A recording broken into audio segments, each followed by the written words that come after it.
നോക്കൂ, കറാച്ചി ബോംബ് ചെയ്തു, അല്ലെങ്കിൽ നമ്മൾ കറാച്ചി അടിച്ചു, ലാഹോർ അടിച്ചു, നമ്മൾ ഇവിടെ തല്ലി തകർക്കുന്നത് കറാച്ചി ബേക്കറിയാണ്. നോക്കൂ, കറാച്ചി എന്നൊരു പേര് അതിനിട്ടു, അല്ലെങ്കിൽ അവരുടെ ആൻസെസ്ട്രൽ കണക്ഷൻ വെച്ച് ഒരു കാര്യം ഇട്ടു എന്ന് മാത്രമേ ഉള്ളൂ, അല്ലേ? ദ റിവർ അല്ലെങ്കിൽ the word India comes from river Indus which is not flowing in India എന്ന് ശശി തരൂർ എഴുതിയിട്ടുണ്ട്. കറക്റ്റ് അല്ലേ? ഇവൻ ഈ ഇൻഡസ് റിവർ എന്ന് പറയുന്നത് ഇന്ത്യയിൽ ഒഴുകുന്നില്ല, അത് പാകിസ്ഥാനിൽ കൂടുതലാണ് ഭൂരിപക്ഷം ഒഴുകുന്നത്. പഞ്ചാബ് സിന്ധു ഇന്ത്യയിലുണ്ടോ?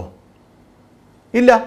അതുപോലെ നിങ്ങൾക്ക് നോക്കൂ, ഒരുപാട് കൾച്ചറൽ ട്രേസസ്, നമ്മളൊരു സംസ്കാരമായി ജീവിച്ച ആൾക്കാരാണ്, ഒരുപാട് കൾച്ചറൽ ട്രേസസ് നിങ്ങൾക്ക് കാണിക്കാൻ പറ്റും.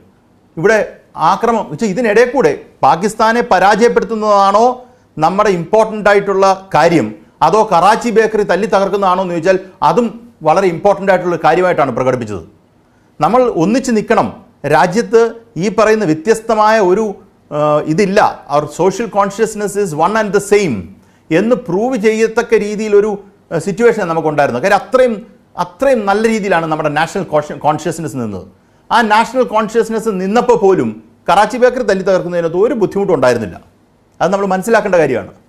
ഇത് ഞാൻ പറഞ്ഞു തന്നത് ഈ പറയുന്ന കുറേ നാളുകളായി നമ്മുടെ നാട്ടിൽ ഉണ്ടായിരിക്കുന്ന ഒരു സോഷ്യൽ ഡൈനാമിക്സിൻ്റെ ഒരു ഭാഗമായിട്ട് വന്നിരിക്കുന്ന ഒരു കാര്യമാണ്.